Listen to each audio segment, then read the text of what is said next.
Večina ljubljanskih podhodov in pasaž je že dolgo precej zanemarjenih.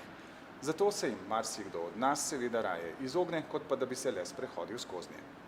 Pa si v mestu, v katerem je vse manj prostora, res lahko privoščimo, da pasaže in podhodi dobesedno umirajo. Ali res lahko le nemo opazujemo, kako tem pomembnim urbanim prostorom cin poje navček? V marsikateri evropski prestolnici so pasaže rezervirane za trgovine najelitnejših trgovskih znamk, kjer lahko meščani nakupujejo in posedajo v kavarnici. Seveda, povsod ni tako. V naši prestolnici je s pasažami in podhodi nekoliko drugače. Ljudje se jim še najraje kar izognejo, saj so kljub svetlim izjemam v zelo slabem in predvsem opustelem stanju. Nekoliko manjši križ so pasaže, ki so v primerjavi s podhodi praviloma lepše in nas manj zbodejo že zaradi izložbic trgovin, ki nas zamotijo, ko se sprehodimo skozi. To potrjuje tudi mnenje sogovornikov, ki smo jih spraševali, kako gledajo na urejenost oziroma neurejenost prehodov in pasaž v prestolnici. Ja, podhodi v Ljubljani so menda dokaj urejeni, čeprav mislim, da so tudi, da ni veliko ljudi glih v njih, ne. Se mi zdi, da bi bilo fajn, če bi jih še malo bolj čistili ali pa celo ponoči zapirali, ne vem.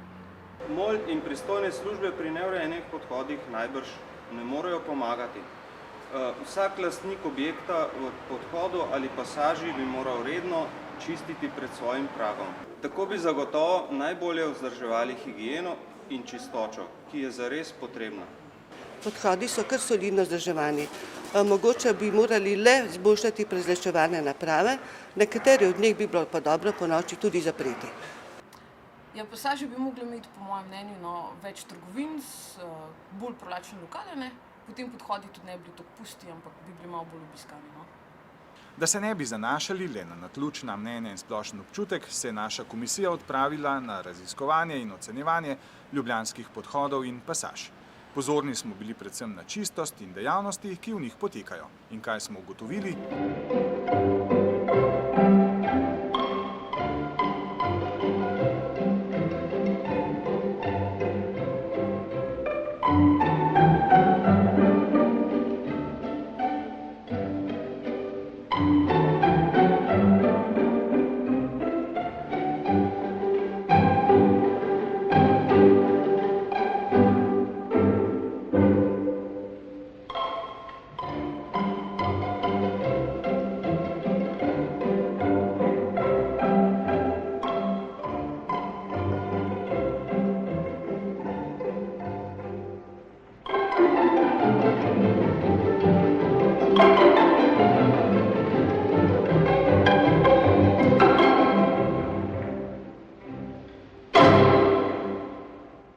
Problem ni le v dejavnostih, ki jih je smiselno umestiti v podhode in pasaže, saj so le-te, vsaj v železniškem podhodu, raznovrstne in kar presenetljive.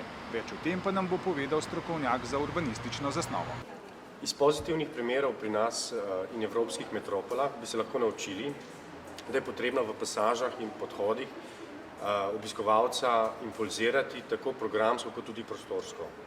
Tako dobimo fragmente trgov, narave, elementov vode v nivoju podzemlja, ki še posebej privabijo uporabnika.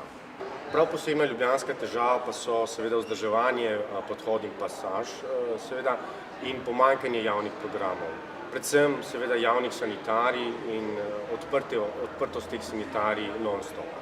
V prestolnici imamo le 4 javne sanitarije in niti enega samega stranišča, ki bi bilo odprto vso noč. Pa še nekaj je zanimivo. Bolje, da med 11:30 in 12 ter med 19 in 19:30 na stranišče niti ne pomislite, saj imajo zaposleni malico, pa naj je to videti še tako absurdno. Tako pač je. Prav zaradi tega se marsikdo, ki ga tišči na malo potrebo, zateče v pasažo ali podhod. In kaj nam je storiti, da bi podhode in pasaže oživili?